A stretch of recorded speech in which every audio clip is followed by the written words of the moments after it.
हरिओम तत्सत। स्वागत है आपका वाइट लाइट टैरो में। हम करने जा रहे हैं आपके मार्च मंथ के लास्ट 2 वीक्स की reading. Okay, so let's see intuitive Pisces के लिए क्या ब्लेसिंग्स आ रही हैं in the last 2 weeks of March. We request the angels to bless the reading and guide the reading and we want only love, light and protection around this reading for Pisces. Third week, we have the Queen of Pentacles. Fourth week, we have the King of Cups. Okay, so lovely. यहाँ पर clarifiers भी ले लेते हैं।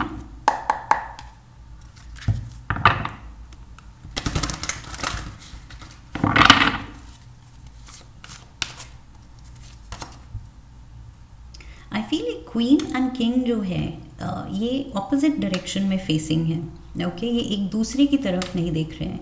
सो may be अगर कोई earth element का person involve है कुछ आपके साथ पार्टनरशिप में, लव रिलेशनशिप में, या फिर इस पर्सन से कुछ डीलिंग्स हैं इस महीने।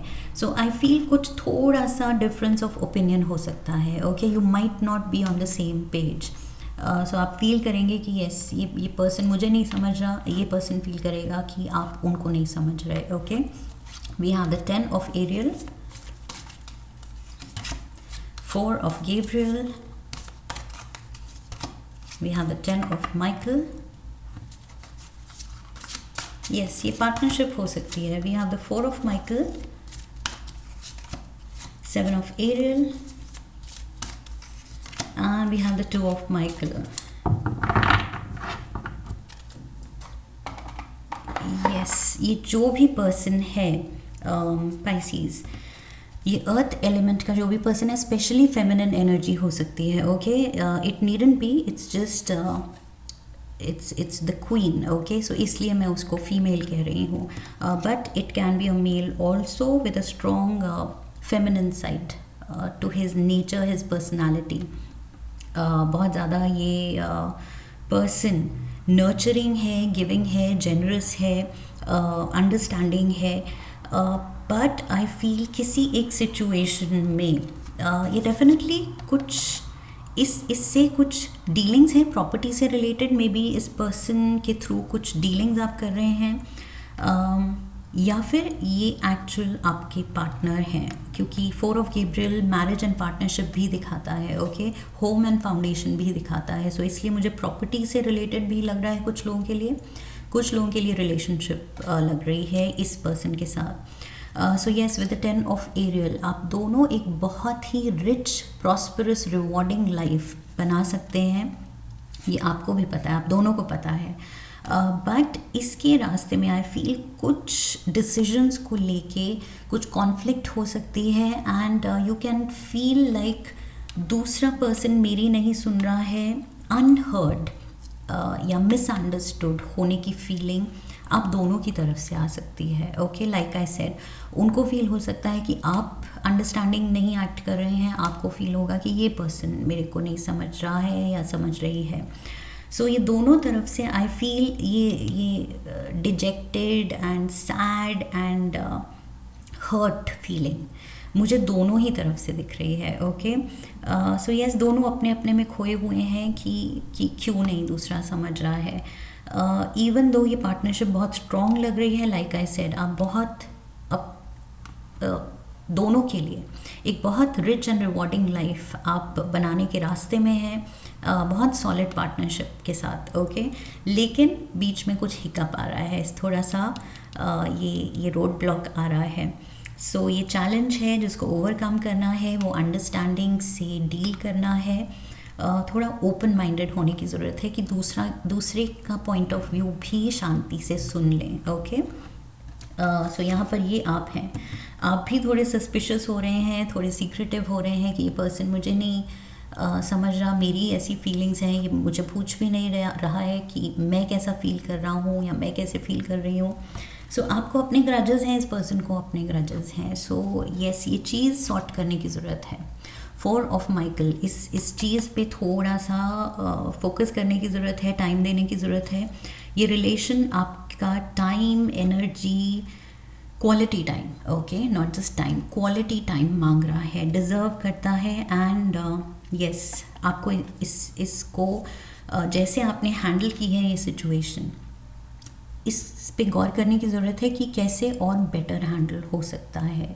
ओके, ये सिनारियो कैसे बेस्ट डिसीजन लिया जाए, बेस्ट एक्शन लिया जाए कि ये चीज़ पूरी सॉर्ट हो. एंड ये सॉर्ट करने की ज़रूरत है क्योंकि अदरवाइज़ आप दोनों लिटरली आप कुछ वो कॉन्फ्लिक्ट में उलझ गए हैं जिससे आप निकल नहीं पा रहे हैं दोनों.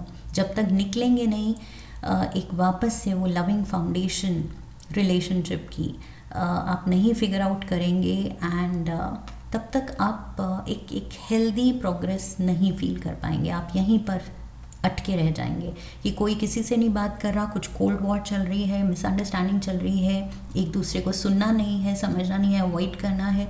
तो ये चीज़ फिर ड्रैग ऑन होगी, एंड जितना अवॉइड करेंगे उतना ज़्यादा ही लंबा चलेगा ये एपिसोड. सो आई फील सही टाइम पे सही डिसीजन लेने की ज़रूरत है, एंड उसके लिए पहले थोड़ा सा फोकस इस चीज़ पे लाने की ज़रूरत है कि क्या किया जाए. Okay, what will be the best action. So yes, थोड़ा सा मुझे लगता है इस पे मेडिटेट कीजिए, इस पे सोचिए, and like I said open mind के साथ, अगेन क्लोज्ड ऑफ होके नहीं या अपने ही पॉइंट ऑफ व्यू पे फोकस होके नहीं. ओके, अकोमोडेटिंग होना है, एडजस्टिंग होना है, थोड़ा सा कॉम्प्रोमाइजिंग होना है, एंड एक दूसरे के लिए अंडरस्टैंडिंग होना है. We have the Shiva oracle. एक एडवाइस लेते हैं शिवा ऑरेकल से. One card for Pisces. Look at this.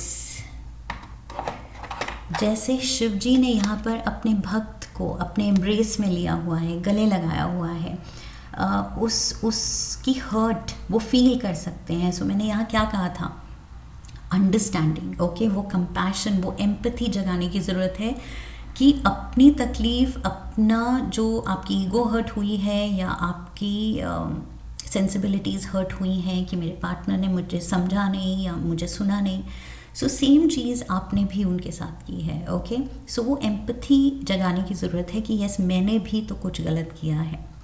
सो यहाँ पर लिटरली शिव जी उसको अपने एम्ब्रेस में लेके उसका दुख पूरा फील कर रहे हैं,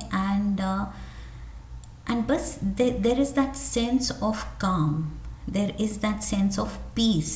ओके, और वो कैसे आई है, बस गले लगा के, कुछ कहने की भी ज़रूरत नहीं है, बस वो फिज़िकल टोकन ऑफ लव दिखाने की ज़रूरत है कि बस गले लगा लिया. एंड आई फील हग्स में वो हीलिंग इफेक्ट होता है. So maybe you just need to walk up to this person and give this person a warm tight bear hug. Okay, so यहाँ पर शायद it depending on the dynamics depends, कोई formal relation है, कोई business partnership है और ऐसी dynamics नहीं है कि आप जाके गले लगा सकते हैं, तो और सिनारियो है. But otherwise yes, this can work. I feel embrace, the very card ही कह रहा है embrace.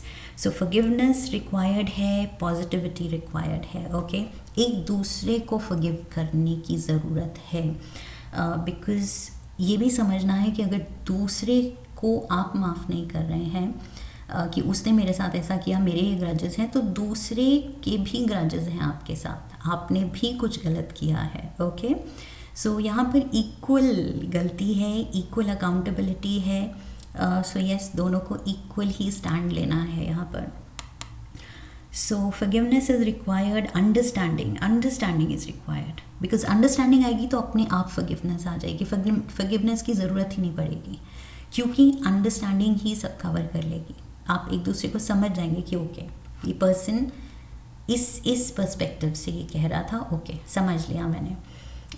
So yes, I feel एक बार ये चीज़ वर्कआउट कर लेंगे आप, तो ये जो सक्सेस है, मैंने कहा था रिच एंड रिवॉर्डिंग लाइफ, उसके पाथ पे आप वापस ट्रैक पे आ जाएंगे. Okay, so yes, take care of this one thing, and ये स्टक सिचुएशन, स्टैग्नेशन से खुद ही को आप ही निकाल सकते हैं.